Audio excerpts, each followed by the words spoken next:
Harmoko pernah begitu terkenal ketika dia menjadi Menteri Penerangan di era Soeharto jadi presiden. Wajahnya paling rajin nongol di layar kaca ketika itu. Sejak saat itulah, mantan wartawan tersebut menapaki karir politiknya. Perlahan, ia merangkak hingga puncaknya ketua Golkar lalu setelah itu naik jadi ketua parlemen. Namun ironisnya, Harmoko ikut andil menurunkan Soeharto dari kursi presiden. Padahal, Soeharto adalah orang yang punya jasa besar menaikkan Harmoko ke pentas nasional. Ada sebuah cerita menarik tentang Harmoko yang diungkapkan Salim Said dalam buku, Dari Gestapo ke Reformasi.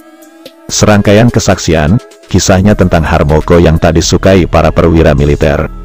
Seperti diketahui, ketika Sudarmono mulai digadang jadi calon wakil presiden, ada gerakan dari para perwira militer dan para purnawirawan ABRI untuk menjegal langkah Sudarmono ke kursi RI 2. Sayang Sudarmono tak terbendung. Untuk itulah, kata Salim Said, maka Dewan Pimpinan Golkar harus mereka kuasai.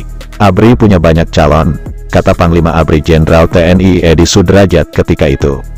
Maka, lanjut Salim Said dalam bukunya, menjelang musyawarah nasional, Munas, Golkar, pimpinan ABRI sudah menempatkan para perwiranya pada hampir semua posisi pimpinan Golkar wilayah. Untuk jabatan Ketua Umum Golkar, sebagai pengganti Letjen TNI Wahono, mereka menyiapkan Letjen TNI Susilo Sudarman.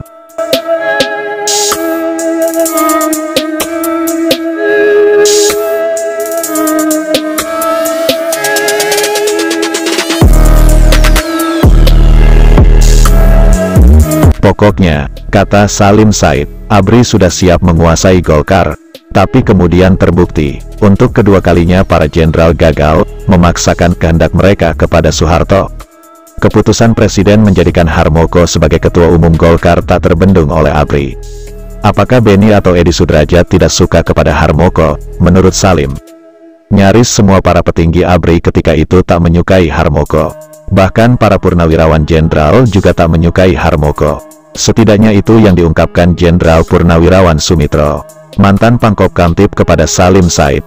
Tidak usah ditanya, semua ABRI tidak suka Harmoko, kata Jenderal Sumitro. Karena itu, menurut Salim Said para jenderal tidak tinggal diam. Tidak berhasil mencegah Harmoko menjadi ketua umum. Sebagian besar dokumen dan alat kerja di kantor pusat Golkar diobrak-abrik dan dihancurkan oleh orang tidak dikenal.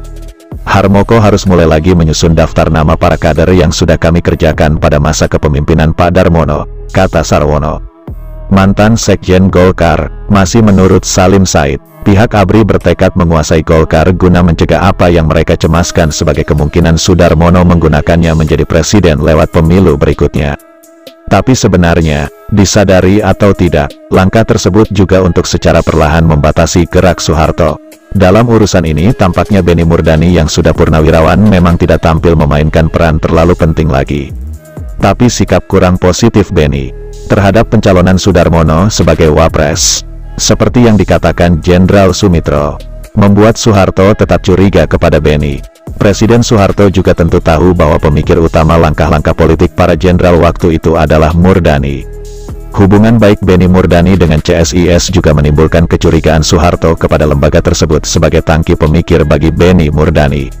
Masih menurut Salim Said, kecurigaan Soeharto kepada Beni Murdani juga berdasarkan pengamatan Soeharto atas Beni Murdani yang memang sangat tidak percaya kepada politisi sipil. Padahal, salah satu tugas Sudarmono sebagai Ketua Umum Golkar adalah merekrut tokoh-tokoh sipil dengan rencana mengisi jajaran pimpinan organisasi tersebut. Pak Harto memberi petunjuk agar secara berangsur Golkar mengurangi ketergantungannya kepada ABRI, kata Sarwono Kusumaatmadja. Pada waktu Sudarmono menjadi ketua Golkar, misalnya, selain Sarwono Kusumaatmadja yang ditunjuk langsung oleh Soeharto menduduki kursi sekretaris jenderal bahkan sebelum Munas, posisi penting lain di Golkar kemudian juga banyak diduduki oleh orang-orang sipil seperti Akbar Tanjung, Siswono Yudohusodo, Fahmi Idris, dan Rahmat Witoelar.